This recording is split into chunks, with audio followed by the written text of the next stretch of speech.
Okay, hello, welcome to Tulane and welcome to our pre-arrival webinar where we're going to be focusing on housing in New Orleans. Our Tulane campuses are located in vibrant communities in both the uptown and downtown areas of the city. We believe that living off campus is a privilege for our students that offers you an opportunity for learning and personal growth and development. We expect our students to be responsible and good neighbors. So we hope this webinar will provide you with information on your housing search, things to consider before signing a lease, how to be safe and secure, getting to know your neighborhood, how to prepare for emergencies, and how to be a good neighbor. My name is Catherine Tyner, and I'm the Assistant Dean of Students here at Tulane University.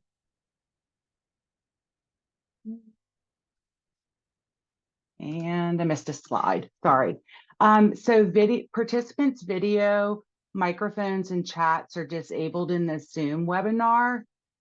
Please hold your questions till the end. We'll prompt you to type them in the Q&A section. This helps us be more efficient. Our panelists have prepared a very thorough presentation and have tried to anticipate your questions. So hopefully we'll answer most of them in our presentations, but if not, we'll use the Q&A feature at the end to read the questions and provide answers. The recorded webinar and slide deck will be available next week at the below website. We will also be emailing you the PowerPoint presentation next week as well. If you have any additional questions after today's webinar, please feel free to email off-campus housing at tulane.edu and we'll point you in the right direction.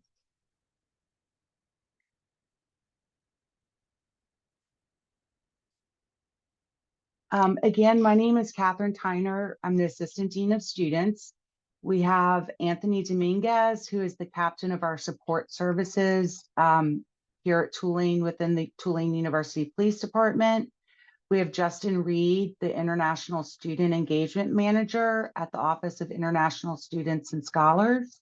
We have Gregory Nichols, who is our Civil Program our attorney for our Tulane University Legal Assistance Program. We have Donald Veals, who's the Assistant Director of Emergency Preparedness and Response, and Margaret Martin, who's the Director of our Office of Student Conduct. So I'm going to kick off today and talk to you about a few different off-campus housing options that can be helpful for you in your search for housing. Here are some zip codes that are near our campuses. Our Uptown campus is in green, so that's the 70118, 125, 113, and 115. And then downtown, we have 70119, 116, and 112. So those are the areas you're going to want to live in based on your campus. We have an off-campus housing website. So if you go to offcampushousing.tulane.edu, you can sign in, you can create an account using your Tulane single sign-on. So that's your username and password that you would use for your Tulane email account. And here we have map-based housing searches, we have a roommate finder, we have lots of great resources, and there's sublet options as well. So once you get to this website, in the top right-hand corner, you'll sign up and use the students, faculty, and staff, and you'll sign in with your single sign-on credentials, and you'll create an account. You can then view rentals as well as look for roommates. So here's an example of what our roommate page looks like. You can see that the students that are looking for roommates will list their first name, they'll list what campus they're looking for, and they'll give you a little information about themselves. You can then on the homepage search for a variety of different ways. You can search by campus, by Uptown campus, downtown campus or Elmwood campus, and it'll provide a search of 3 miles within that campus. You can also search by location. So those are the different neighborhoods throughout the city. You can use the map tools and you can filter by places that are near public transit, near groceries, banks, shopping. There's a whole list of filters to use. You can also filter by price, number of beds and baths, building type, you know, a fall sublet, a 2-year lease, so 12-month lease, transportation options, features of the unit or the house. And then we also have a resource section for renters. So here you'll see the find section, and we have things like a budget worksheet, apartment search checklist, things to consider if you're looking at moving in with roommates, suggested questions for you to ask potential landlords, our off-campus living guide, which has a lot of great resources, keys to successful off-campus living, and a link to a variety of Tulane resources. Under lease, again, we have those budget worksheets, things to consider when talking to roommates and landlords, a sample roommate or housemate agreement, as well as those other Tulane resources.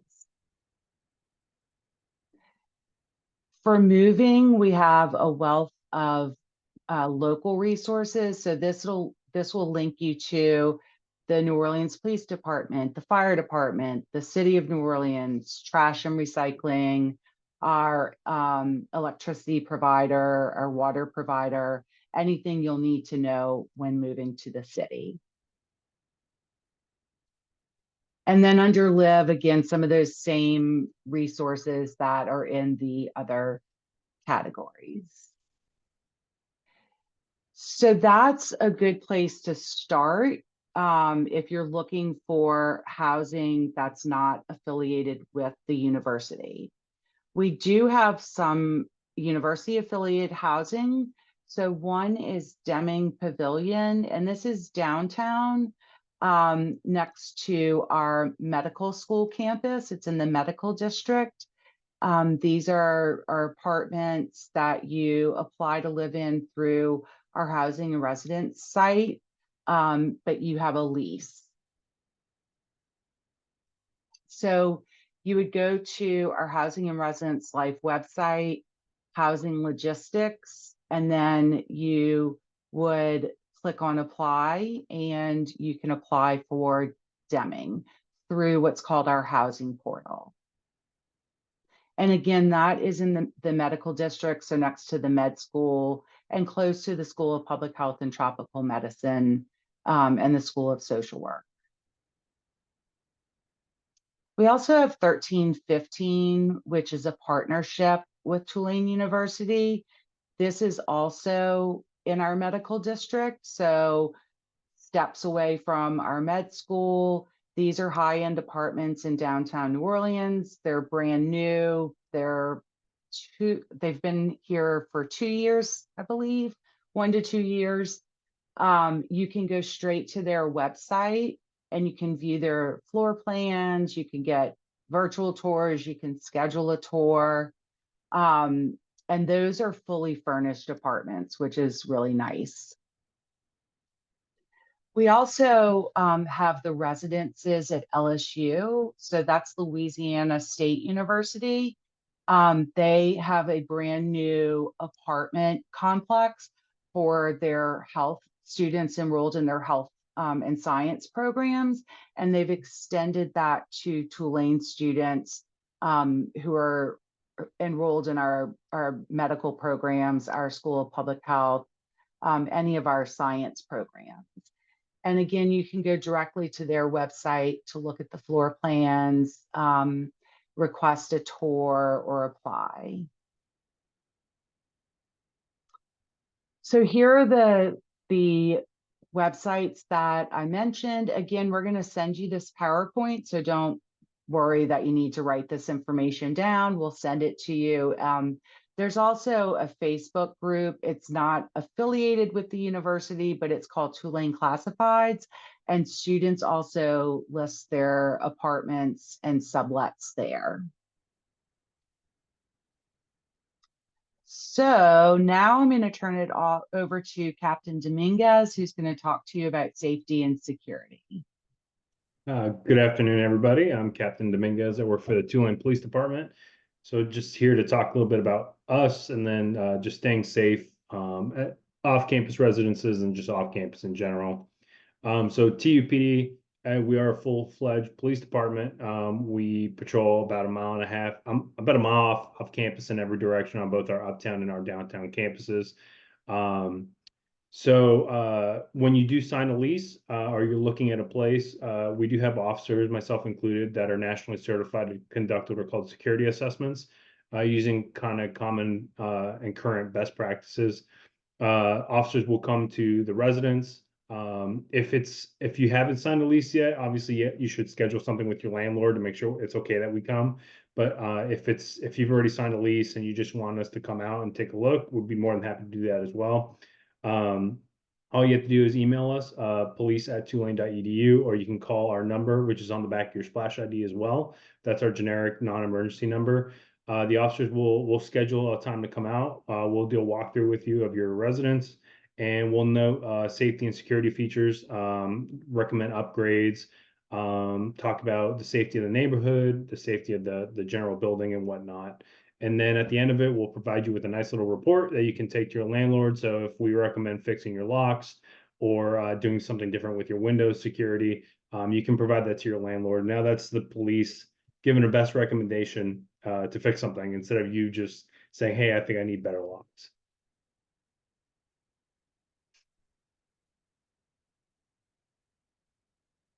So whenever when you're looking at any sort of apartment or residence, before you sign a lease, make sure you look around, right? Always ask for a walkthrough. Don't kind of do anything sight unseen. You're going to want to look at fire safety equipment. So that includes if there's fire extinguishers present. Oh, can you go back? Thank you. If there's fire safety equipment like fire alarms, smoke alarms, fire extinguishers, there have to be smoke alarms present. So make sure you find one and make sure it's working. There's a nice little button that you can test when you're doing your walkthrough. Test it. Make sure it's working. Make sure it's not a fake one that someone just put up just to get by this municipal code. It can be hardwired or battery operated. I'll probably say that most residences nowadays do battery operated. If you don't have one or you want more, maybe there's one in the kitchen, but you'd like one inside your room or a different location, you can actually go to pretty much any NOFD fire station and they'll set you up with 2 free smoke alarms per residence. So don't go with like 2 different roommates and expect 4. It's per residence, but they'll actually help install one if you don't know what you're doing. They'll come out. They're more than happy to do that. You can also find a free smoke alarm installation program request form, which is on the Tulane website.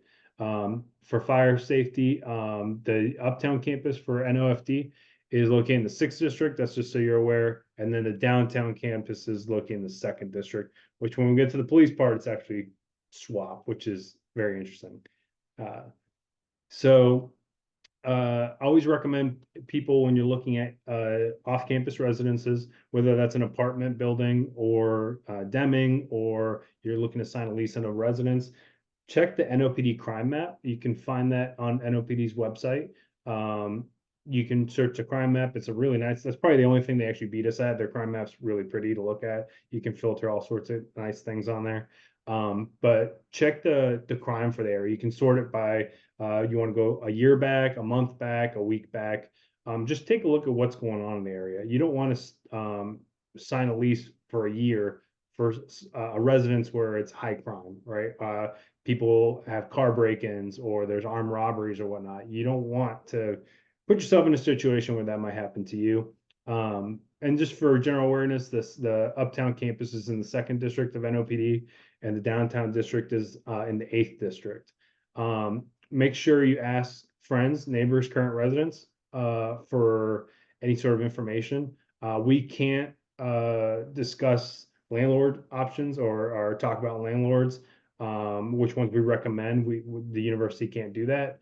But ask those kind of questions. Does the landlord respond quickly to problems? If your appliance is broken, if your restroom isn't working, your bathroom, that's all stuff you kind of want to know if the landlord's going to be quick about it and is they're going to actually replace things. How noisy is the area? Whenever you sign any sort of lease or mortgage, right, you want to check during different times of day. If you're one that likes to stay quiet and you just want to study and you don't really not a partier, you may not want to live down the street from the boot, right?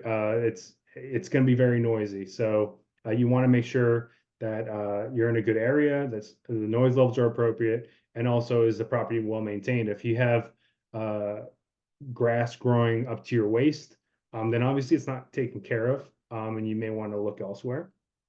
And again, please ask us for those security checks. We don't charge you anything. That's absolutely free. If you're doing it prior to signing a lease, we do need the landlord's permission to be there, and we'll walk with you. So general street safety, avoid walking alone at night. That's kind of common sense, right? Walk with friends. There is no longer a two-lane tap right. It's actually called Translock is the app. It's a free app to download for our shuttles and transportation. It's almost like the university's version of Uber. But we also do provide escorts. So if you're walking, if you maybe catch yourself sitting late in the library and you live close to campus within our footprint and you need a safety escort home, we do that for free. That's 24 hours a day, 7 days a week. Doesn't matter what time of day, we'll get to you. Again, there's no such thing as tap right anymore. It's changed to a different app. It's called Translock. But that's available. It's an on-demand service. Very, like I said, very much like Uber for Tulane. Only runs during certain hours. But you can find that schedule on shuttles.tulane.edu. Again, general safety, just be alert of your surroundings. Don't walk down the street with your face buried in your phone with your earbuds in. Pay attention to what's going on around you. You know, it's easier for criminals to target you if you're not paying attention to what's going on. It makes you less alert. Stay in well-lit areas. We call it walk the wave way. We have certain streets, especially around the Uptown campus and the downtown campus, we're improving with extra lighting, blue light phones, and just cutting back the trees so they're not blocking that lighting. But you want to make sure that's well lit, right? If it's dark, you can barely see what's around the corner, try a different street. Try Broadway Street, Maple Street, Ferret Street. Those streets uptown, we're working on to make sure they're brightly lit. If you're being harassed, if someone's trying to get your attention and won't leave you alone, try to attract attention to yourself or head towards a well-lit building or a group of people. If you see any two-lane buildings, you can get into the two-lane building. If you're on campus, use those blue light phones. Always carry personal identification with you. It's actually state law. You have to have state ID with you. Big thing is trust your instincts. If something doesn't feel right, it's probably not right. Go with your gut. That's what everybody always says, right? Trust your instincts. I wish I would have trusted myself. Trust your instincts. If you feel uneasy, someone's making you uneasy, leave the area. Always lock your doors to your house. It's, you know, our students on campus have a bad habit of leaving their doors unlocked so they can run back and forth to the shower. Well, now you're in your own residence, you're in an apartment complex. Make sure you lock those windows, make sure you lock the doors. If you have, you know, the locks are not great, if it's a poor system, ask your landlord to replace the locks. They should be replacing the keys every year. Some landlords don't do that. They tell you they have. You know, they get them rekeyed, but they should provide you new keys. Make sure those locks are good. If you can just push your door open, that's not good enough. That means anybody else can push that door open as well. Make sure you keep your windows locked. I always recommend that at night, leave an exterior light on. That's not only so you can see what's outside, but other people can see also, right? So if someone's walking down the street and it's pitch black, there could be someone hiding outside your bush trying to break into your house, right? If it's lit up, criminals don't want to be out invisible. Never let strangers into your home unless you know someone's coming for an appointment. say it's like Cox Cable or Entergy, or you have a repairman coming in, make sure you ask for ID. Those big companies, they have their employees wear their IDs, ask to see the ID. If you don't know who the person is, don't let them in the house. We do have door-to-door salesmen that like to sell things. Don't let them in. Just ignore them if you can. Always keep your valuables, cash, important documents somewhere where they're easily available in case there's a fire. If there's a hurricane, you don't want to have to spend time that you could be packing looking for stuff, right? So say you have your birth certificate in one place, your homeowner's insurance in another place, your passport somewhere else. You don't want to have to spend time trying to figure it all out and then accidentally leaving something. So I like to recommend a fireproof and a waterproof safe. They sell them at different stores, outlets, Walmart, something that can lock up, that you can carry the key with you, and that in case you need to leave, you can actually just pick up and walk out.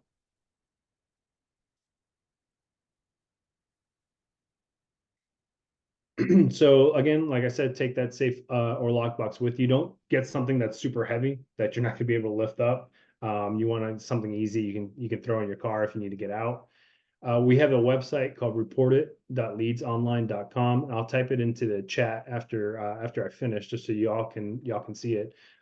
It's a website that you can register all of your items that have serial numbers on them. So your TVs, your laptops, your phones, anything like that, you can actually enter it into the system. And if anything ever comes up stolen, you can let us know. We'll flag it in there as stolen. It'll automatically search all the pawn shops in the area to see if your item's currently there. That's one of the things we need. If you were to report something to us like a burglary where your television gets stolen, that serial number identifies that specific that TV from all the other TVs of the same model. So that kind of keeps that website keeps everything together for you, so you don't have to have a piece of paper written down. The purchase a lock for your laptop. If you have a desk, you can secure your laptop to. That's mostly for like dorms or buildings. If you're using like your laptop in a common area or whatnot, but it's a good idea to have anything valuable locked up, right? If the residence has existing cameras or other security features, make sure they're in working order. I'm not a big fan of dummy cameras. A lot of landlords put dummy cameras up. If you see a camera in your residence or on the outside, ask your landlord if they work, and who has access to it. Do previous residents still have access? Is the landlord the only one that has access? That's all really important information to know. Highly recommend doorbell cameras. They sell them where you can just stick them on the wall. They're battery powered now. Ring makes them, a few other companies. They're fantastic. Just make sure your landlord's okay with you installing one. If you come home and you see a window open, a door open, do not go in. Don't just go, I'm just going to take a look. Call 911. If you're in our footprint, if you're in our area, the TUPD services, call us immediately. We'll drive down there to make sure that everything's safe. We want to make sure that nobody's hiding in there waiting. And these are the resources. The top one is our website, publicsafety.tulane.edu. The second one is through our emergency preparedness group, which they're going to talk also, but it's the Everbridge app. I think Donald's going to hit on that, which is a fantastic app. The Walk the Waveway page on our website shows our jurisdiction, shows routes we recommend students take. And then the NOLA.gov/NOPD, that's the NOPD website, and that's where the crime map lives. Thank you so much.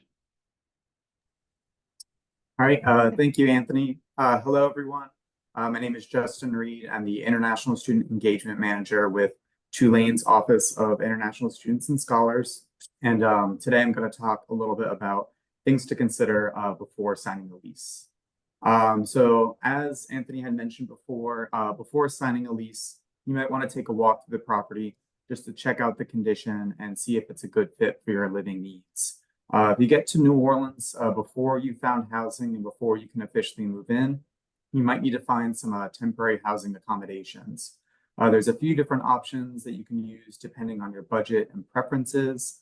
There's various hostels across New Orleans that offer cheap temporary housing, but you do usually have to live with a stranger, or you might be sharing a room with a stranger. Airbnb or Vrbo are also great options for temporary solutions. There are also various hotels as well across New Orleans, many of which also do have a discount for Tulane affiliates that you can use. You can find a list of temporary housing resources available on our website. Next slide, please. So one of the first things to consider when choosing where to live is location. First, it is important to consider how far you are from campus and how you will get to campus. And I'll talk a little bit more later on about transportation options to and from campus.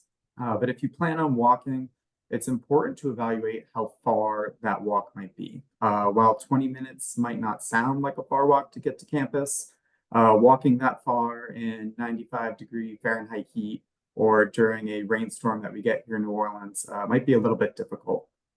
Don't underestimate how far a few blocks from campus can be.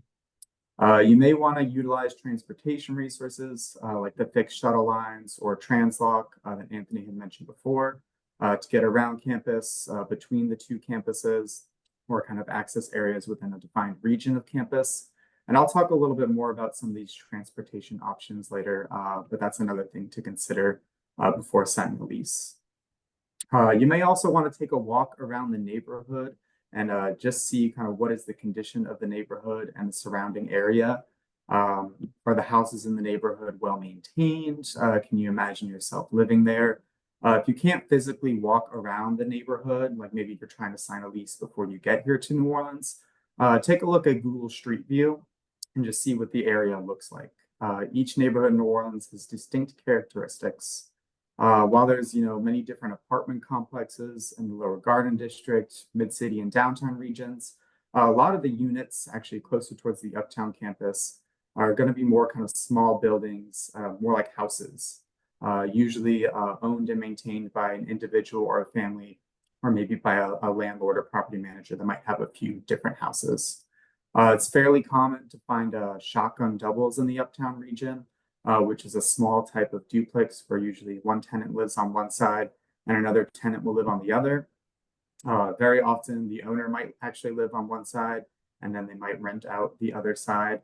That can have a lot of advantages if your landlord's right next door. And, they can come and help fix something quickly if there's an issue. But that does also mean that because of our housing market, it can be a little hard to find housing months in advance. And sometimes you need to find housing a little more immediately upon arrival. Next slide, please. So as I mentioned briefly before, each neighborhood has distinct characteristics. You may want to do a little bit of research and check out neworleans.com before you sign a lease, just to see kind of what is in each neighborhood and what's offered. It's a great place to start your search. For example, if you're a student on the downtown campus, but you don't really like, kind of the hustle and bustle of like a downtown environment, you might want to look at Mid-City because that's an option that would be close to downtown, but kind of outside of that busier neighborhood. Again, not all the neighborhoods in New Orleans are listed on this map here. There's also neighboring parishes to Orleans Parish, like Jefferson Parish or St. Bernard Parish. That might be good options too to live there. You would probably need more reliable transportation, and probably you would need to own your own car if you choose to live that far away. But that is another option that's available. Next slide, please. Yeah. So as I mentioned before, Google Maps and Google Maps Street View is a great tool to utilize before signing a lease, just to kind of check out what is actually in my neighborhood.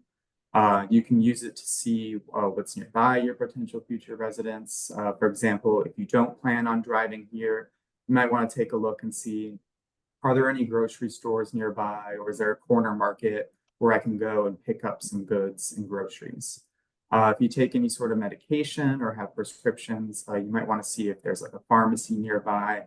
Again, these are all things that you should consider before actually signing a lease. But also, check out if there are any fun activities too. If you're someone that likes to eat at different restaurants and go out to eat a lot, maybe you want to live close to Maple Street or Oak Street or Magazine Street by the Uptown campus. If you're physically active and you like spending a lot of time outdoors, maybe you want to live closer to Audubon Park or city park where you have like a nice outdoor green space that you can go to. Again, just definitely, check out what each neighborhood offers and what some of the attractions and services are in each neighborhood. The next slide, please. So this is something new that I've added from when we did this presentation last year. We received some comments from students that they wish they knew a little bit more about Mardi Gras traffic before signing a lease. So I just want to talk a little bit briefly about the box and what carnival season kind of looks like. Well, carnival season doesn't start until January and is only for a few months. There is a period of the year where it's a little bit difficult to get around the city, specifically within this highlighted region here, just because of road closures due to parades and also an increased volume of traffic. A lot of locals, we call this area the box, and it's because as parades roll, you're boxed in with no easy way of getting out, and you're boxed out with no easy way of getting in. The streetcar that usually goes along St. Charles in this region is shut down during many of the parades, and a lot of the bus line services are also interrupted as well. So just again, take this into account if you plan on living in this area. I personally do live inside the box, so when it comes time for parade season, I just need to make sure I get home a little bit early. That way I'm able to get home and not locked out. Yeah, next slide, please. So it does rain a lot in New Orleans. I definitely would recommend checking out the NOLA Ready website and looking up the address of a potential place where you might live, just to see what the flood risk is of that property. You can type in any address in the city and it will actually provide whether it's a low risk, moderate risk, or a high risk. And that's definitely something to consider. Most properties are elevated in New Orleans, but we are also a city where the vast majority of homes are located actually below sea level. So I definitely would recommend checking out this resource before signing the lease. All right, so now talking a little bit about how much you can afford. So a lot of people will be coming, from various different circumstances. If you're an undergraduate student, maybe preparing to live off campus for the first time, or maybe an incoming graduate professional student getting ready to move to New Orleans for the first time. People come from different backgrounds and have different means to pay for their tuition, but also their off-campus residence as well. We know many people are going to be using either student loans or savings. That's usually more of like a fixed amount. But some people, might have stipends if you're a postdoctoral candidate, or if a PhD student, you might have stipend or some sort of employment. So definitely consider your income when it comes to actually budgeting for your studies. Next slide, please. So these are just some things to consider as you are, trying to budget. Obviously, rent is going to be important.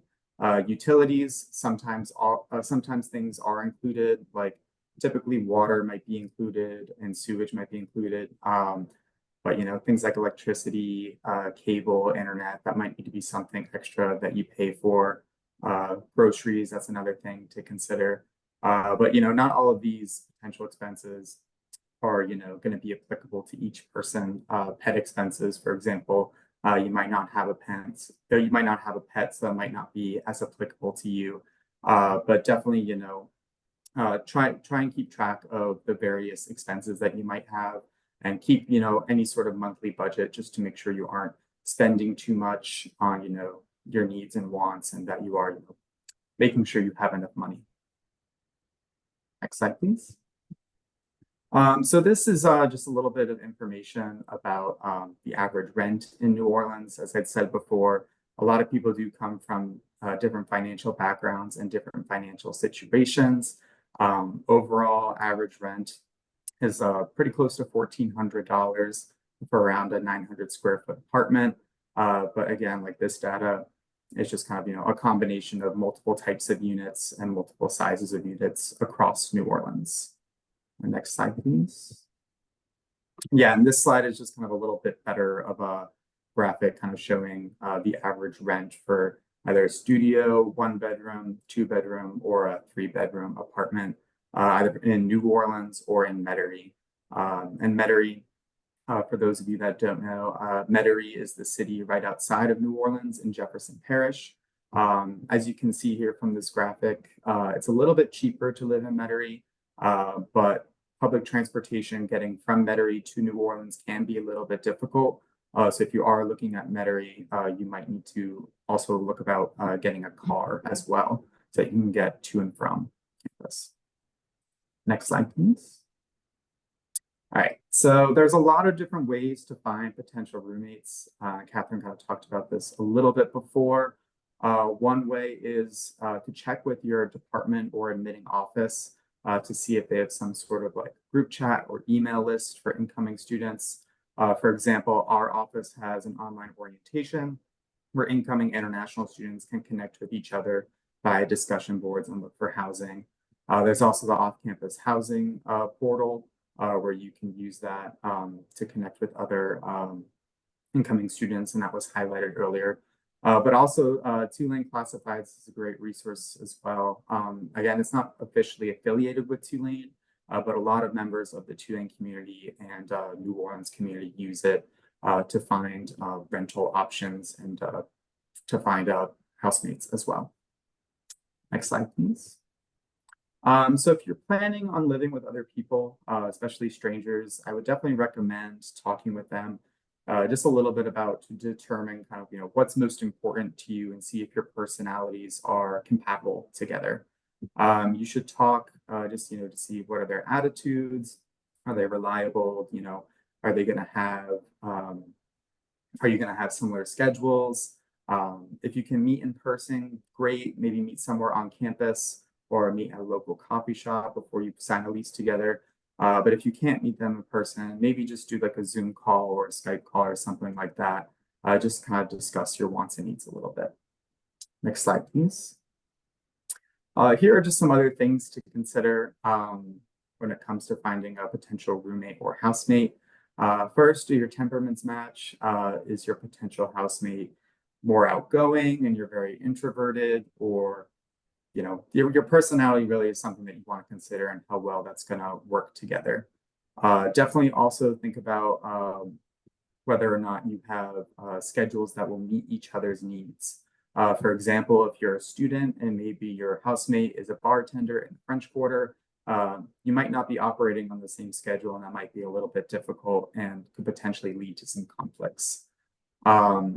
You might also want to check in with them about the reliability and their ability to maybe pay rent on time, pay their utilities on time.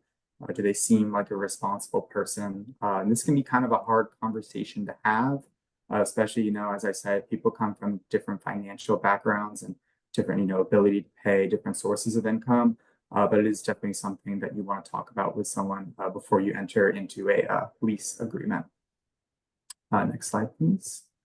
A few more things to consider, whether or not you all have similar cleanliness habits. Are you going to be cleaning the house every day, every week, once a month? There can be tension that comes up between someone who is very clean and also someone who is very dirty. So that's something definitely you want to get on the same page with your roommate or housemates about. Also, how are their communication skills? Are they someone that seems like they're going to talk to you if there's an issue, or will they let things fester and get worse as opposed to actually speaking up? Shared interests is another thing you definitely can talk about and look for in potential roommates or housemates. Maybe you both are people that are very outgoing and you want to go explore the city together and you want to go explore, see a lot of concerts. Or maybe, you're both more introverted and you want to just spend time at home, reading, watch a movie, whatever it might be. These are all topics that you can talk about with your potential housemates.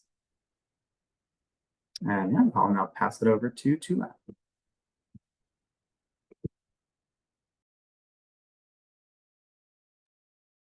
Hello, I'm Greg Nichols, and it's a pleasure to be speaking with you today. And so we're going to go over a few topics involved in signing a lease. I'll try to avoid rehashing any topics that we've already discussed. My role with Tulane is that I'm the civil attorney for the Tulane Legal Assistance Program, and in that respect, we get a lot of people who come in to have their leases reviewed, which I thoroughly encourage you to do in advance of signing the lease. I'm always happier to take a look at a lease on the front end and try to diagnose any potential problems that you might have under that lease, rather than try to correct those problems on the back end. The old stitch in time saves nine adage is in play there. And so to that end, we at TULAP do help out people reviewing leases. We also help people getting their security deposits back and unwinding any potential problems that that tenants have in the course of their lease. We can go to the next slide. Okay, so before signing a lease, here are the things that you should consider. Most leases are for a one-year term. It's not unusual. Well, it's fairly unusual, but it's not unheard of that a landlord will just do a handshake agreement for a month-to-month lease that is valid under Louisiana law. But you need to consider, how long you plan to stay at that particular spot, and obviously that can have several factors involved in terms of who you're living with, in terms of when you're going to be graduating, or staying in New Orleans if you're an international student. And any number of factors that are going to go into that decision, and obviously things can change over the course of it, and so you need to make sure that you understand that it's an installment contract for a term, and that moving in and then moving out a month later might have consequences for you. So you want to make sure on the front end that you are in full awareness of some of the things we talked about in terms of the neighborhood. Neighborhoods can be widely varied if you haven't lived here.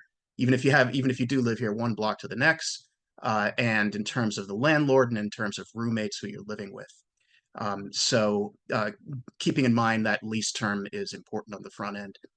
The amount of the security deposit will typically be 1 month's rent. If you have any issues about the security deposit, I'll just repeat my refrain that you want to check with somebody, a third party, or check with us at TULAP about the efficacy of paying that security deposit and what the terms are for its refund.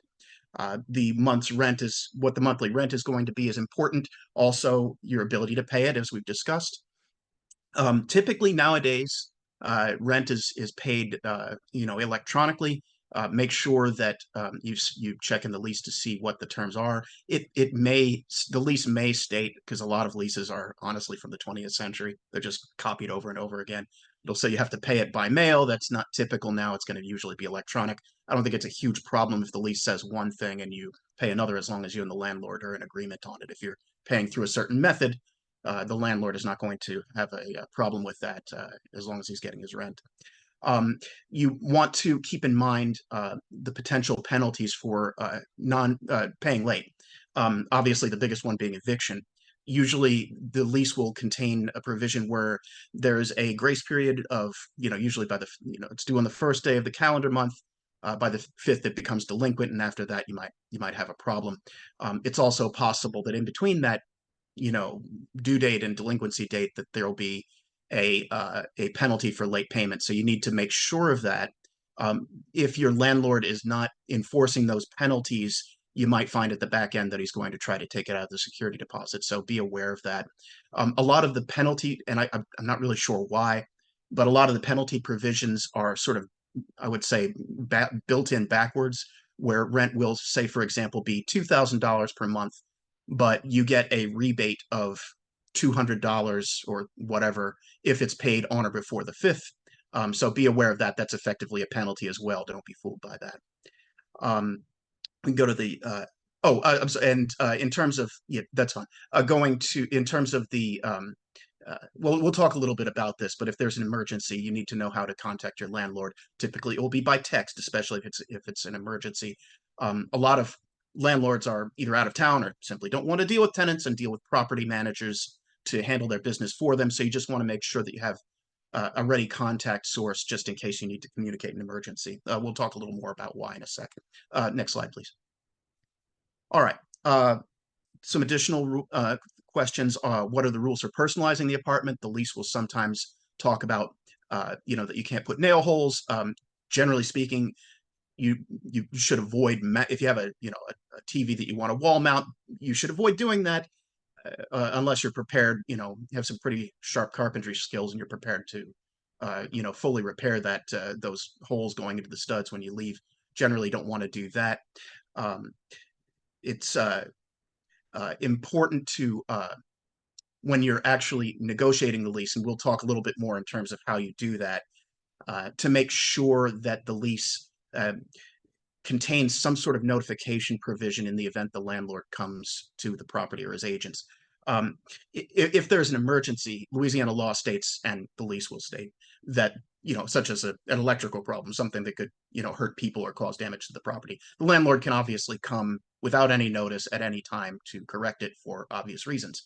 But what you want to be aware of is whether the lease contains a provision for non-emergency situations. For example, if the landlord is showing the place in anticipation of of re-renting it or of selling it, or if he's just coming by to do repairs.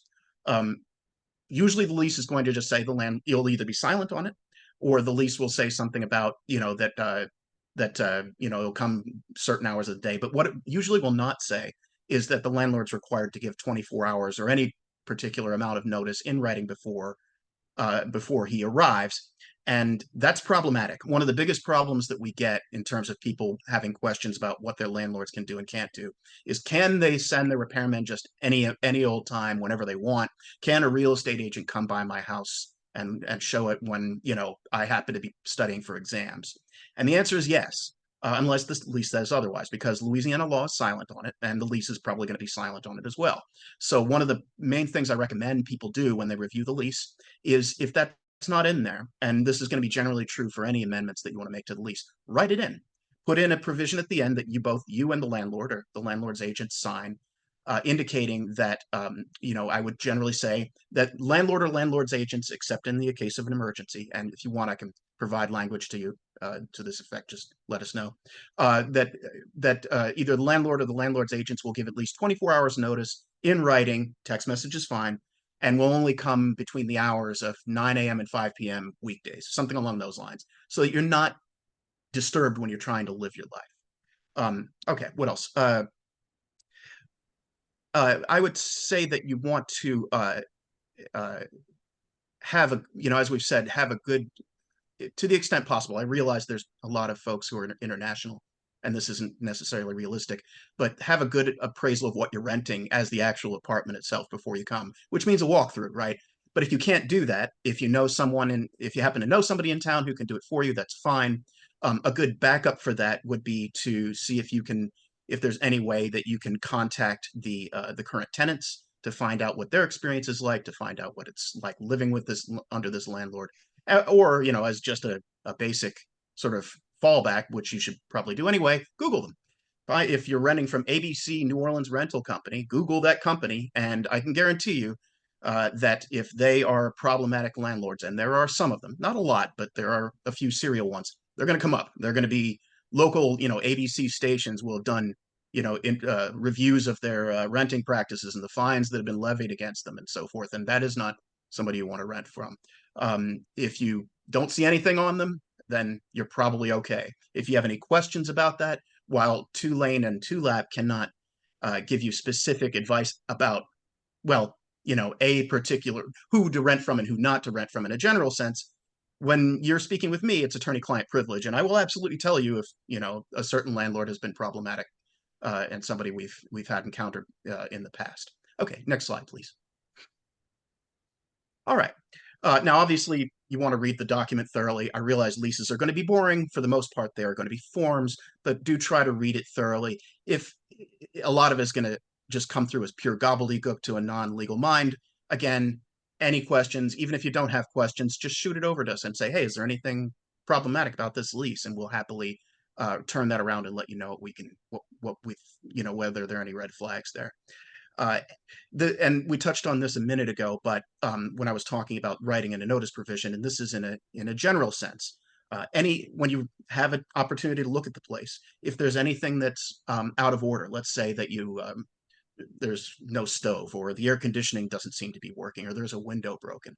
And the landlord or the landlord's realtor says, oh yeah, we're gonna take care of that, don't worry. Well, do worry, because if it's not in the lease, lawyers have a old saying that the law between you and the person you're contracting with is within the four corners of the lease. And what that means is that the law between you and the other contracting party is the lease itself, right? So if the landlord promises to do something, make a repair, something like that, change the locks, and that's not written into the lease, he's not obligated to do that. There's nothing you can do to compel him to do that after the fact, unless it's something basic to habitability or some basic right that you have as a tenant. Then you need to make sure that those provisions are written into the lease. Err on the side of that. You can just write it in by hand, as long as both you and the landlord's agent sign and initial that provision. That becomes a part of the law between you and your landlord. And this is a contract. It's a business arrangement. And if the landlord for some reason says, oh, I thought we had a trusting relationship, well, the answer to that is, then why am I signing a lease?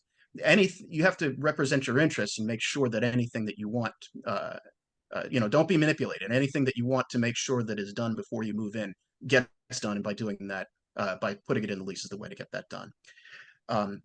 Okay. So again, regarding emergency issues that come up from a slightly different perspective, Louisiana law states that tenants are what are called prudent administrators of the property.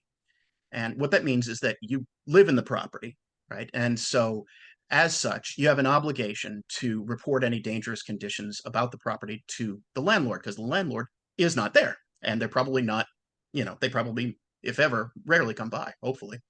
And so if you notice that there is an electrical problem, you have to report it to the landlord. And the reason is that Louisiana law and probably your lease will say, if a problem develops that you were aware of as a tenant, and that problem damages the property, you're liable for it. So you notice an electrical problem, you don't say anything, the house burns down, the landlord probably isn't going to have anything to do about it except reporting it to his insurance company, but his insurance company is going to turn around and sue you.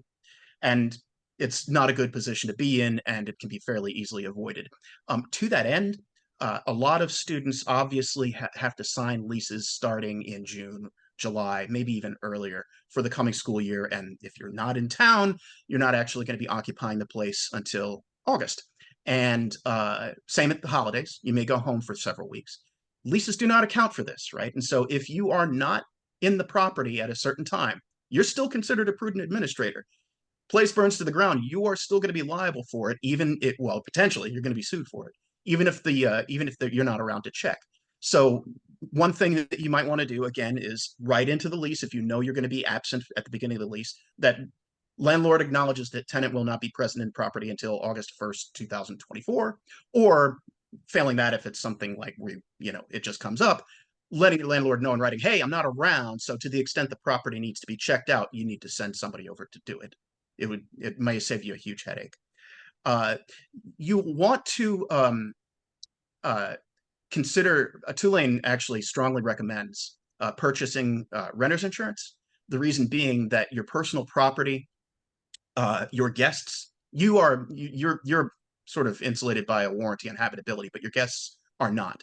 And so if there's a problem with the property, if somebody's hurt on the property, or if there's a break-in or a fire and your stuff is destroyed, your landlord's insurance will not cover that, ever. And rental insurance is fairly inexpensive. It's very effective. Like anything else, there's a caveat emptor factor. You have to look into it and make sure it covers what you need it to cover and doesn't cover what you don't, and that it's affordable. But I highly recommend that you look into that and obtain renter's insurance. Some leases will actually require it. Okay, recording your lease. We mentioned a minute ago that, the landlord may be showing the property to sell it. That might happen a month after you move in.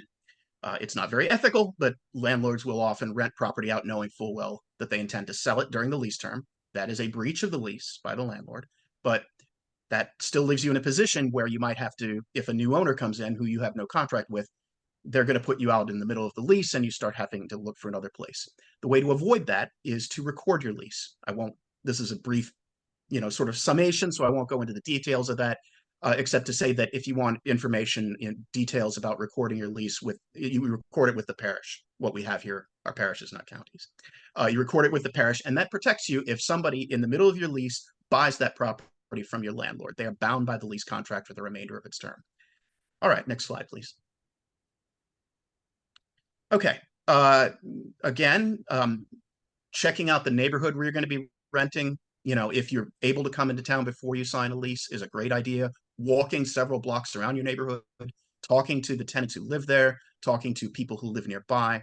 To the extent that is feasible for you, it's a great idea. And, you know, trust your instincts. If you're getting a vibe from your potential landlord that they don't care about you, they don't care about anything except your money, that they are pressuring you to sign the lease when you have questions about it and you're not comfortable with certain terms, or you feel like you're being manipulated, walk. I mean, give yourself plenty of time to find an apartment, and make sure that you're in a position where you have the ability to negotiate and walk away if you're not comfortable. Next slide, please. All right, now, part of your duty as a tenant is to maintain the property, right? You can't throw a big kegger at the end of the school year and throw a keg through a plate glass window. You can't trash the place. You got to treat it like it's your home. The Louisiana law says that you have to return the property in the condition it was rented minus ordinary wear and tear, okay? And that's kind of a vague term, but basically, the operative point here is that you want to try and return the property in is more or less the same condition you rented it to the extent possible. And you also want to be able to document that. So everybody's got a camera nowadays. Before you move your stuff in, take video of the place, walk through a video, take copious pictures of the place. When you move out again, when your stuff is out at the end of the lease, do the same thing. That way you have a before and after snapshot in case the landlord is saying, oh, the floors were all scratched up and there was, you know, stuff. Well, you've got hard proof to show that that's not the case. A lot of folks will come from jurisdictions. I'm not sure if they're required, but Louisiana does not require. Hello. Louisiana does not require landlords to do walkthroughs at the end of the lease or the beginning of the lease. You can request it of your landlord. It's a good idea to do it, to just get a checklist from them to sign off on any any defects that they note, and that way you have, again, hard and fast proof when you're trying to get your deposit back about the condition of the property. That's probably not going to happen. The landlord probably isn't going to do it. I wouldn't get too hung up on it. If that's the case, certainly ask, but if that's the case, then at least you have your pictures to show the condition of the property in the event that you need them. We talked about that. You can go to the next slide, please. All right. You may find, for various reasons, perhaps you're not getting along with your roommates, perhaps the property is not quite what you anticipated, possibly there's something wrong with the property and you're just not getting any feedback from your landlord. To the extent possible, if your landlord will agree with it, you should at least try to get them to sign an addendum, some kind of compromise, which is binding by law, that ends the lease early. And so if you guys can agree on that, agree to terms, obviously the landlord's going to probably want something like surrendering your security deposit or something along those lines, but make sure it's in writing. Something you and your landlord sign saying, hey, we're amending the lease. Instead of ending in June 2025, it's ending December 2024. All other terms and conditions are the same. That way you're fine. Once that's signed, once that's agreed to, your landlord can never come back and try to get more money out of you. There's a subtle difference between that and a sublet, right? So if there are multiple roommates living in a property, maybe one person wants to move out, you often consider the possibility of subletting that interest to somebody else. I would try to avoid that because your liability still remains on the lease for the remainder of the term in the event that the subletter flakes out and leaves as well. So you still have that sort of Damocles kind of hanging over your head for the remainder of the term, where a lease addendum will, end your obligations completely and fully and finally. Don't fall into the trap of thinking that it's illegal to try to break a lease if the need arises. I'll frequently ask people, hey, how can I break my lease because there's no power and I realize there's no electric meter on my house? Something along those lines. Well, you're not breaking the lease. That's the landlord who has failed in his obligations. And so, you just need to realize that you're an equal bargaining partner and you have rights that may transcend the lease based on your situation. All right, next slide, please. Make sure that you, and this shouldn't be hard, right? But make sure that you obtain a signed copy of the lease at the time you and the landlord sign it. You don't want to walk away from having, ask him to bring multiple originals so that you can walk away with it. He may say he's going to email it or something to you later. Maybe he will, maybe he won't. But if you don't have a signed copy of your lease, you might find it's hard to enforce your rights. Make sure that all roommates sign the lease. Anyone not on the lease you might be bound with each other, but you're not bound to the landlord if your name isn't on the lease. The next one is a little bit wrong. Well, the idea is right, but roommates are considered actually solidary obligors in Louisiana, and the rest of that definition is correct. That means that if there are 4 roommates and all but one leave, then that one roommate still has the obligation of all 4 roommates. It's important to remember that.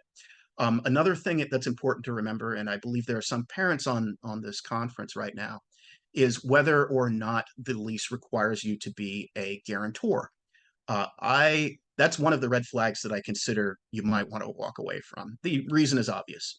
If something goes south with the lease, students have nothing to take. The landlord has no options to go after them, really, because there's no point. They'll generally move on. If they have a parent who can afford to pay out on a lawsuit, that's how they get you. And so if you are a guarantor, that means that you are individually, along with all the other tenants, liable for all the obligations under that lease. And so the landlord can say, oh, well, I know where this person is, sue them for all the obligations, even for tenants that that person does not know, and have that person be liable. It's not an ideal situation. Most leases, fortunately, landlords do not require that. I'd strongly recommend looking elsewhere if they are requiring that. There are some that do, like the landlords on Broadway, where they rent to a lot of fraternities and that kind of stuff, but by and large, you can avoid it. So there's also a provision. Oh, you can go back one sec. Another thing to look out for, which is fairly unusual, but look out for this, that the landlord waives any liability for defects in the premises. That's generally void as a matter of public policy, but I'd be concerned about signing a lease to that effect. I would not, in an ideal world, I would not want to have anybody sign a lease that is a unilateral attorney's fees provision where the landlord gets attorney's fees, but there's nothing about the tenant getting attorney's fees. At best, bilateral, best case scenario, not at all. The reality is that 90% of the leases in the uptown area require that. But the good thing is that it'll usually, I think those provisions were written like in 1978. So the leases will say something like that the landlord's entitled to 25% of the amount claimed or $300, whichever is greater. And so, it may not be all that big a deal. You can always ask them to take it out. They probably won't. I wouldn't consider it a deal breaker because of the ubiquity of that clause. You can go to the next slide. All right, so renting from abroad presents some pretty unique challenges. Obviously, you can't necessarily walk in and look at the place. One thing I would strongly recommend in this age of scammers is verifying that the person you're speaking with actually owns the property. I haven't seen it too much in the last year or so, but there are people who list apartments on Craigslist, and it turns out they don't own them. You got to be careful where you're sending your money. It's like anything in the internet age. Just be careful what you're doing. If you have questions about a particular landlord, if something is a red flag, email TULAP. I will look into it. I have the resources to check and make sure the person you're dealing with is the person you want to be dealing with. And I'm pretty good at sniffing out those scams. So I'd be happy to help you out to make sure that you're actually renting what you think you're renting. Another potential drawback is the inability to necessarily find a lease that's for less than 1 year if you're just here for a semester. The good thing is there are a lot of landlords who do rent to people in that circumstance, or you can sublet from an existing lease. So you can check Tulane's resources to find out if there's anybody who can rent to you for they're going abroad, you're going abroad, you can switch places. It's again, making sure you know who you're dealing with in terms of landlords is a good idea, because a lot of landlords, I don't want to say a lot, but some landlords know that a student who is renting from abroad is not very likely to come back to the United States to litigate for the refund of their security deposit. TULAP is a resource that you can use for that purpose, but you have to bear in mind that if your landlord is inclined to keep your deposit, you're going to have to sue him and assume you're going to have to come back here. That's true for people from out of state. It's all mainly true for people who are living abroad. So that's something to consider as well. You can always assign your rights if you have a friend who's actually going to be staying in Louisiana. That's just essentially selling it to them. You sign a piece of paper saying, hey, Joe Smith has my rights to my security deposit because I'm going to be moving to Connecticut. That's fine, and Joe Smith can file suit on your behalf. We have forms for that. Contact TULAP if that's something you need. Okay, next slide. All right, and so here are some resources for you. That is our website for TULAP. I'm not sure if I'm not seeing our email address. Our email address is tulap@tulane.edu. Email us with a copy of your lease and we'll go over it. Or if you have any questions, we'll be happy to go over those questions for you. That's, I think, all I have. I pass it on. All right. Great, thank you. I'll try and go through this stuff pretty quickly since I know we do still have a few more people that need to present. So after you've signed a lease, these are just some links and resources about how to now set up different utilities.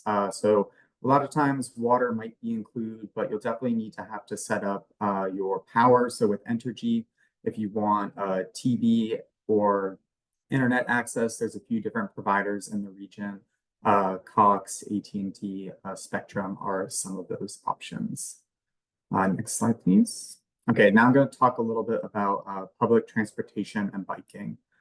So there's a variety of options that Tulane has available to members of the Tulane community. There's a bunch of different fixed shuttle lines and then on-demand shuttle services as well, which is that service Translock that we had talked about before.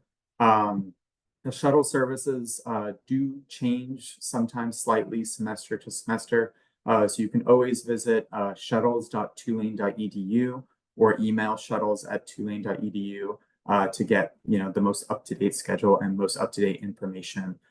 These are just some of the shuttle lines that are available to members of the Tulane community. The two green lines run between the uptown and downtown campus. The routes are pretty similar. I think the only difference is where they drop off on the uptown campus. There's also the green wave line, which runs between various administrative buildings, some residences within the downtown campus region. There's also the red line, which runs on the weekend between the uptown and downtown campus. And there's also a grocery store line as well. It was originally just for international grocery stores, but now they've added a few new grocery stores as well. And that provides transportation on alternating schedule. So one weekend it'll pick up uptown, the next weekend it'll pick up downtown, every weekend on Sundays. And then Translock again, think of it kind of like your Tulane Uber. It is a really great way to get a free on-demand service to travel around or to designated points of interest and within a specific defined region. And you can find the full schedule and information on the shuttle website. Next slide, please. So there's a few different options for public transportation in New Orleans. Pictured here is the St. Charles streetcar line, which will run from Canal Street, close to where some of the Tulane medical buildings are and parts of the Tulane downtown campus, all the way down St. Charles Avenue and then partway up South Carrollton Avenue. There is a stop right outside Gibson Hall on the uptown campus. So it is fairly convenient, or I shouldn't say fairly convenient, it's fairly easy to hop on and get there. I will say the streetcar is very slow. It isn't meant to be if you're trying to get somewhere quickly, but it is a potential transportation option. I will also mention the St. Charles streetcar line typically does not have air conditioning. So during these summer months, it does get very hot on the streetcar. And sometimes the schedule can be a little bit erratic as well, but you can use the RTA, which is the Regional Transit Authority in New Orleans. They do have an app where you can actually track where the streetcar is, and you can also track the bus system as well.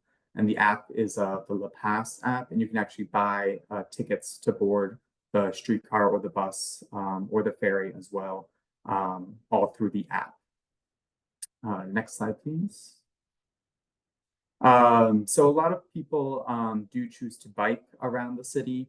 It is fairly easy to bike around the city of New Orleans since New Orleans is very flat, kind of a benefit of us being mostly below sea level. There's over 100 miles of dedicated bike lanes across the city of New Orleans, whether that's on-street bike lanes, designated share lanes, or off-street multi-use bike paths. This map here is from Bike Easy, which is a nonprofit organization devoted to making biking easier in New Orleans. So as you're biking around, just please make sure that you're obeying all traffic laws. In Louisiana, bikes are considered vehicles and they must obey all rules of the road. So this includes coming to a complete stop at all stop signs and at red lights as well. Please also ride on the road. Sidewalks in New Orleans can be a little bit treacherous sometimes, especially uptown, just because of trees, with New Orleans being below or mostly below sea level. Some of our sidewalks can be a little bit uneven, so it's actually easier and safer to ride your bike in the middle of or in the road as opposed to trying to drive it on the sidewalk. Make sure you're also moving in the direction of traffic. Louisiana law requires bicyclists to ride in the direction of traffic and as far to the right of the road as possible. Make sure you're using lights at night. Cyclists are required to use lights and reflectors. You should have white reflectors on the front of your bike and then red reflectors for the rear of your bike. Please wear a helmet. Many of you are here to learn at Tulane and you're here to study. We love your brain. We want to protect it. So please just wear a helmet as you're biking around the city. And then last, when you're on campus or really just kind of anywhere biking around New Orleans, you should always try and put your bike lock on a designated bike rack. Don't lock it, like on a tree or like, maybe attached to a restaurant or something like that, or a lamppost or maybe like handrails getting into a building. We also recommend, just to kind of prevent bike theft, that bicyclists should use U-locks, which are U-shaped locks. They're very hard to cut through, so it does prevent bike theft in many circumstances. But we do have some links here. Again, we'll be sending out this PowerPoint so you can check a little bit more about what it's like to bike in New Orleans and also find a little bit more about security and safety for biking in New Orleans. And with that, I believe I'm passing it to Emergency Preparedness. Hey, thanks, Justin. Good afternoon, everybody. My name is Donald Vills. I'm the Associate Director of Emergency Preparedness and Response for Tulane University. Our department ensures that Tulane is prepared for any type of emergency that may happen on campus. Next slide. Some of the things we plan to prepare for is active shooters, severe weather, fire, biochemical spill, pandemics. Yes, COVID was here a while back. Or water advisories, and of course, hurricanes. As you already know, hurricane season is June 1st through November 30th. If there is an emergency on campus, we do have our emergency.tulane.edu website. We utilize that website for a lot of our long-term emergencies. We also utilize a mass notification system called Everbridge. With Everbridge, we're able to email you, text you, call you. And what Alertus is a software that is downloaded on all of our Tulane computers. So just in case you're in class and there's an emergency and you're taking that great exam, right? Once we send out that alert will come on the computer screen that's within the classrooms and show exactly what the emergency is. Then we do have our blue light post that's on our uptown and downtown campus. On our downtown campus, we have boxes that are strategically placed downtown, but on our uptown campus, there are tall green posts with blue lights at the top. On those boxes, there's also a intercom. If you press the call button, you'll be in contact with one of our dispatchers. Also follow us on Facebook and Instagram at Tulane Emergency. To the right-hand side, you'll see a screenshot of one of our TU alerts. If there's any emergencies that's happening on campus, our department will send out a TU alert. So once again, as you log into Gibson, just double check your contact information. Make sure it's your cell phone that is listed, not your spouse or your parents. Make sure it is your mobile number that is in the system. Then to the right below that black box is our Everbridge app. You have 3 buttons on there: emergency call, SOS, and safe corridor. Next slide.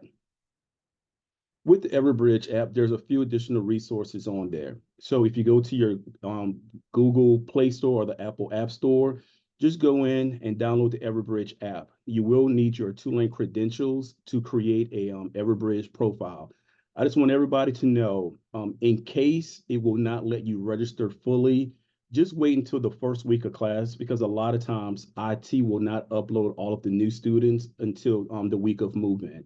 So if you could download the app and it doesn't let you create a profile fully, that's only because IT hasn't uploaded all of our new students to our servers yet. But with the Everbridge app, there's one section that's called Safe Corridor. Safe Corridor is a virtual escort. With the virtual escort, instead of having Captain Dominguez walk with you from point A to point B, you'll do what's called a virtual escort. So you'll go in, you'll set your Everbridge timer for 10 minutes. If it's going to take you 10 minutes to walk from point A to point B, set that timer for 10 minutes. You're going to start your timer. Once you arrive at your destination safely, you're going to stop your timer. Once again, you're going to stop your timer. If you don't stop your timer, it's going to go into SOS mode. And with SOS mode, that is when the fun begins. The chief of police, the AVP of public safety, the command staff, the supervisors on duty, uptown, downtown primate center, our dispatchers and my department will receive a text message. With that text message, it's going to show your name, your telephone number, and your GPS location. So if you activated that and you're at the French Quarter, guess what address is going to pop up? We're going to see that you're walking out of the French Quarter.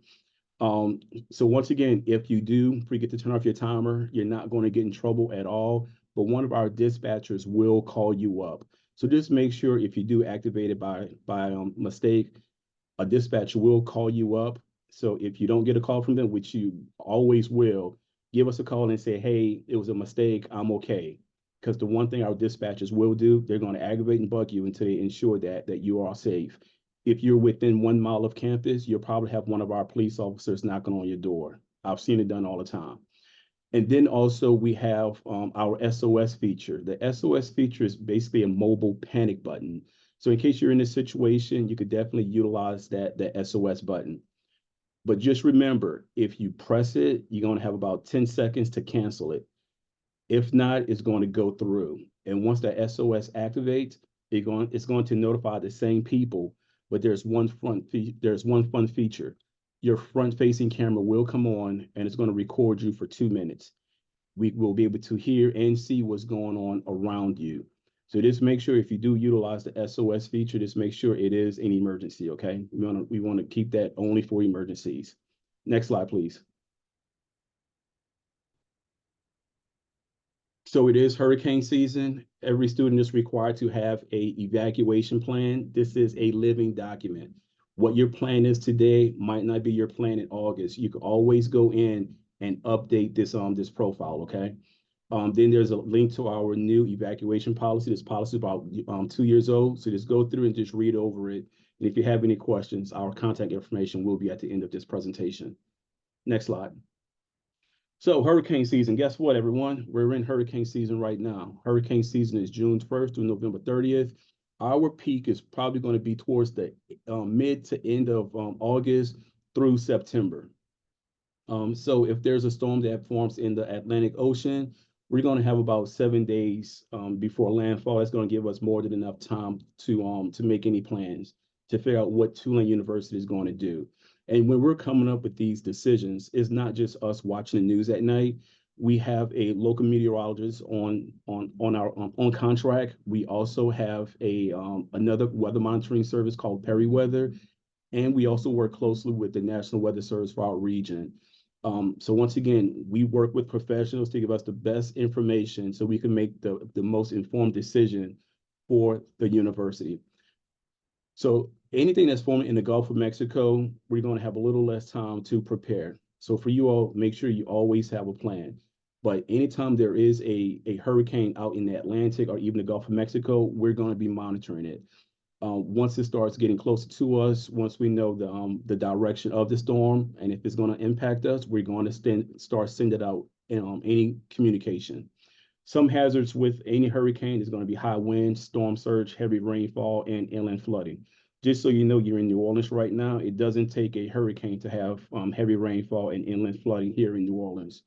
Also, other hurricane impacts, power outages, loss of internet services, boil water advisories, flooding, supply chain disruptions, and also fuel shortages. Once again, with the power outages, that could happen on a sunny day, so always be prepared for any power outages. And also, it's hurricane season. Just try and keep any canned goods and water always on standby. Next slide, please. So what will Tulane do? Tulane has three choices that they're going to do. We're either going to close and shelter in place. That is the one thing we always most likely will do, is close and shelter in place. If it's going to impact us severely, we will close and evacuate. And then the third choice, which is our best choice, we do nothing. It's not going to impact our university, so we will not do anything. Just always be prepared. If we're going to evacuate, we will let you know. So always follow the emergency.tulane.edu website, and also always check your email. That is going to be the main way the university communicate with you, is through email. Next slide, please. Shelter in place. Most likely do shelter in place off campus. You will probably lose power. Boil water advisory will happen. Students will need to ensure that they have bottled water, non-perishable food items, flashlights, batteries, and sheltering on campus cannot be guaranteed. So you always have to remember, you have to have those supplies on hand to basically prepare for any power outages or any storms if you're living off campus. Another thing to always keep with you, keep a portable charger, and also there's portable generators as well. Look into it. Some of them are very inexpensive to have, and maybe that could power up a lamp, maybe a fan, and some of them even have solar power adapters to them as well. Next slide. Evacuating off-campus students. Once again, you have to have that personal evacuation plan. That personal evacuation plan is part of that link we showed you earlier, and it's also listed under your Gibson account under student evacuation plan. Do not rely on the university for your evacuation. Your plan is plan A through Z, all right? But if you cannot evacuate, just reach out to us and we will assist you with evacuating. We're also going to run shuttles from campus to the airport one day before landfall. And once again, your plan will most likely change. Always be prepared for that, all right? But once again, we want you to have a plan A, a plan B, a plan C. Also, you want to develop a personal evacuation plan. Some things to think about. Where will you go if you do have to evacuate? Are you going to evacuate with your friends?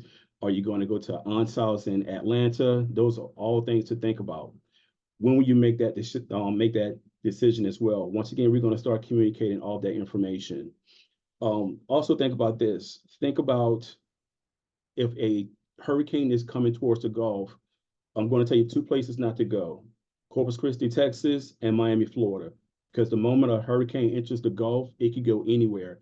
Back in 2020, we actually had two hurricanes that was coming towards the mouth of the Mississippi, but at the last minute, they both shifted west and went north towards Lake Charles.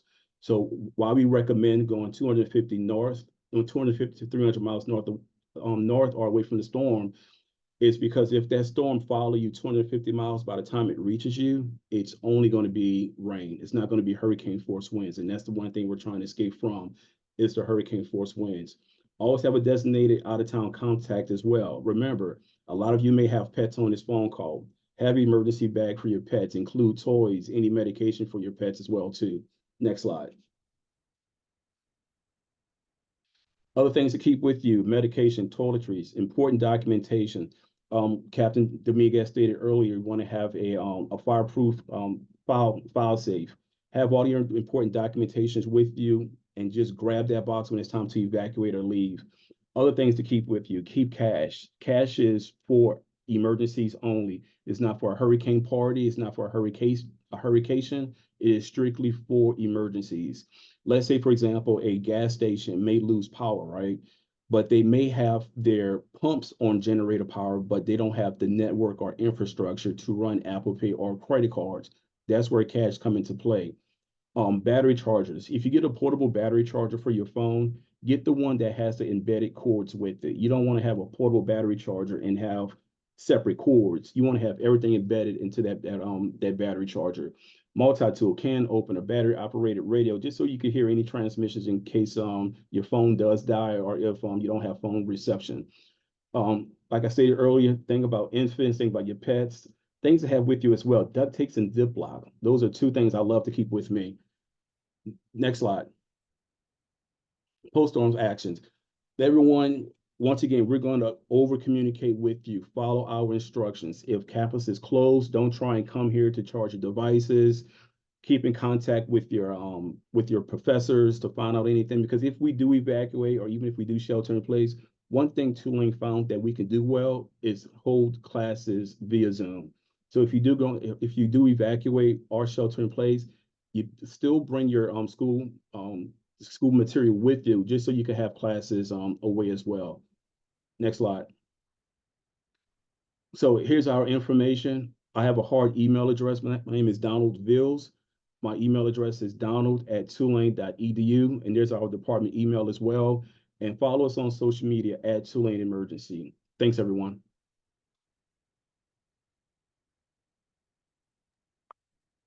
All right, good evening or afternoon or morning, wherever you're joining us from. My name is Margaret Martin. I'm the Director of Student Conduct, and I'll be talking with you about how to be a good neighbor.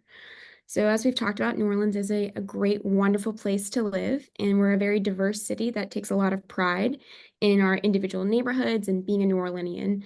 So it's really important that as you move off campus and move into these neighborhoods, you understand what your responsibilities are, what our expectations are as a university, and how you can be compliant with the Student Code of Conduct as well.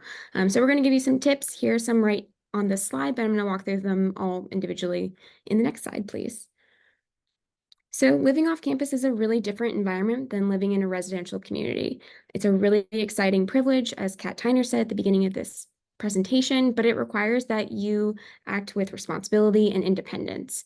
Residents of New Orleans neighborhoods are very, very proud of their neighborhoods, as they should be, and you should be willing to contribute to that neighborhood in a way that is respectful and resourceful and shows that you also care about the community that you're living in. Next slide. So as a reminder, when you enroll in Tulane, whether you're a doctoral student, an undergraduate student, med student, law student, international student, whatever you're studying, you agree to abide by the Tulane University Code of Student Conduct. So whether you're on campus taking classes or living in a residence hall, or you're living in an off-campus apartment, the Code of Student Conduct applies. So your behavior within your residential community, whether that's a neighborhood or an apartment building, the code applies to that behavior as well. So any conflicts that you have with your roommates or any potential violations of Louisiana state law or any of our other code of conducts you will be held accountable for that behavior, whether or not you're physically on Tulane's campus. So here are some really important pieces of being a good neighbor and how you can apply the student code of conduct living off campus. One of the ones that we hear all the time is Tulane students can be kind of loud in their residences. Louisiana does have a noise ordinance, specifically here in New Orleans. This slide goes through each of those hours and when the effect is, and how we can go about abiding by our noise ordinances. But really specifically during the day, we have a 60 decibel noise ordinance. And if you don't know what 60 decibels sounds like, it's about the sound of a vacuum cleaner. So we can't have sustained noise beyond a vacuum cleaner for periods of time during the day. A little bit different at nighttime, of course, too, but if you're loud in your private residence, whether it's off campus or in a residence hall or in an apartment building, you could be violating the City of New Orleans noise ordinance, and that it would be a violation of our Code of Student Conduct. We require our students to contribute to their communities in a way that is respectful and successful. So if you are producing a lot of noise, maybe you're holding a party, our recommendation for you would be to reach out to your neighbors in advance of any sort of event that you're hosting in your private residence and let them know that you are going to be having a party and maybe it's going to be loud. You have to abide by Louisiana and New Orleans' noise ordinances in your private residence, or you could be liable for violating the Code of Student Conduct. Additionally, there's a lot of provisions within Louisiana law and New Orleans city ordinances about trash and trash collections. This slide has a lot of great information about the exact times and days and when we can put out our trash carts. not following the law, not following these ordinances would also be considered a violation of the student code of conduct. So even though you're new to living off campus, maybe this is your first time living in an apartment by yourself, you got to make sure that you're taking care of your trash in a way that is respectful of your surrounding neighbors, as well as following our code of student conduct and the law. So I'd really encourage you to digest this information, look at these times, and think through how you can go about being a good neighbor and follow the law and our code of conduct. If you have any questions about trash collection and things like that, you're welcome to ask your landlord. If you have specific questions about what they go about, there are really strict requirements about how we set out big pieces of trash like mattresses, but that's probably going to be more of a move out concern rather than a move in concern. So ask your landlord these questions about what their policy is on trash and who is responsible for putting out trash and who is responsible for collecting it as well. If you have any questions about trash specifically, you can look at this website here at NOLA.gov/sanitations/schedules. You can get an idea of when trash collection is on your neighborhood. But also really important to note that if you are living in a larger residence with more than 4 units, those laws do change. So if you are living in what we call in New Orleans a shotgun house, which just is 2 units in a house, you're going to have typical New Orleans trash collection policies. If you're living in an apartment complex that has more than 4 units, your landlord is required to organize private trash collection. So please communicate with your landlords about how they're going about doing that. If you fail to follow these rules or these laws or city ordinances, and we receive complaints about your off-campus residence and trash buildup and collections not happening, that will be a violation of the Code of Student Conduct. Lastly, here are some really great tips about how we can go about being a good neighbor. Follow the law, follow our student code of conduct. Don't park your car in someone else's yard, or really on the grass generally at all in New Orleans. Street parking is the way to go. Parking is going to be on all of our street signs. Really look carefully. There's some really hard to kind of see residential units. So if you have any questions about where you're parking, look it up on the city's website. That will be able to tell you a little bit more about the parking zones. We encourage all of our students when they move into their off-campus living to introduce themselves to their neighbors, right? Some people have lived in the same houses with the same families for hundreds of years, and their neighborhood's really important to them. So we encourage you to introduce yourself. Like I said, please let your neighbors know if you're planning on having a party, contact them in advance, let them know. Really being a good neighbor is all about having great communication with the people that you're sharing community with. So encourage y'all to make those good relationships and keep an open line of communication. If you have any issues with street damage, whether that's potholes or street lights or blights, other situations, please call 311 to report those. And lastly, really truly, the student code of conduct applies no matter where you are, whether you're in your off-campus residence or going to a chess tournament in Boston. The student code of conduct applies. So please be a courteous neighbor, and we'll be in a great spot. And here are some resources that we've collected from the Office of Student Conduct that we think will help you understand how to transition from on-campus living to off-campus living and follow the Code of Student Conduct. And more. And that's all from me.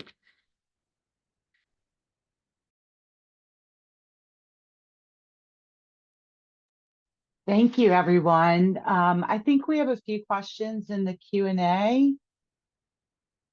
So one question is asking for clarification about the TUPD escorts and tap ride and whether or not that's free. And if they also provide service to F2 visa holders along with F1 visa holders. So the police escorts are absolutely free. We don't charge anybody anything for that. That's a safety escort. The translock on demand is not, they don't charge either. You have to be a Tulane affiliate to use the system. It's mainly aimed towards students, but they have in the past allowed staff and faculty. You do need a splash ID and a splash ID number to create an account on translock. Because you use your Tulane credentials. Once you get in the translock system, it's an app. You get into the Tulane side, and then you log in with your Tulane credentials, and that allows you access. You can't, when you call for a ride, you can't have like a party of like 10 people with you. If they're all non-affiliates, only Tulane affiliates are allowed to use the tap ride system. But for affiliates, it is free. And then I don't think the visa status has anything to do with it. As long as you're a Tulane affiliate and you have Tulane credentials, you can use the system. And I'll just clarify that the Tulane ID card, the Tulane identification card, goes by the nickname that we give it called the splash card. And so you'll get that when you arrive on campus and go through your orientation, and there's an office that you can go to get that card.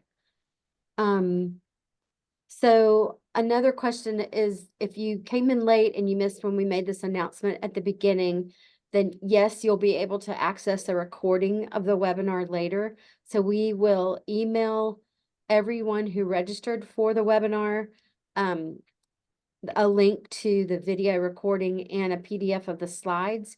Give us a couple of days. That might be early next week before you receive that in your the email that you registered with. There are a couple of other questions that are asking about questions about like costs of different things, and really that's kind of more than we could get into within the time that we have, but that's why the resources that were presented at the very beginning are good for you to look through so that you can look at the range of housing options available in different price ranges. So so make sure you take a look at that and see how that fits in for yourself. I think there might have been one more question. Let's see. If the person is an incoming student at the School of Public Health, is it a bad idea or, you know, less good idea to look for apartments near the Uptown campus and rely on public transportation or the campus shuttle? Does anybody want to take a stab at answering that one? I can answer that, or Justin, sorry. I mean, our Tulane shuttles run regularly, like every 20, 25 minutes between the Uptown and downtown campus. Yeah, I will add to that. I do know some students that prefer the Uptown neighborhood. They like that there's more green space, that it's a little less loud. And yeah, as Kat had mentioned, the Tulane shuttles are very reliable for getting to and from the Uptown and downtown campus. So yeah, I wouldn't say it's necessarily a bad idea. It just depends on what your preferences are. Okay, I think that's all the questions that we have now. I'll turn things back to Catherine. Well, thank you, everyone. Thank you to our panelists, and thank you to our incoming students for joining us. As Penny said, give us until, you know, the start of next week. Everybody who registered will email you a PDF copy of the PowerPoint presentation as well as the recording. In that PowerPoint presentation, there are several pages of links to resources, both for Tulane and the city of New Orleans, as well as the housing search options. If you do have any questions before you receive that, please feel free to email us. You can email off-campus housing at tulane.edu, and that goes straight to me, and I can either answer your question or point you in the right direction. And with that, I'll say have a great rest of your day or night.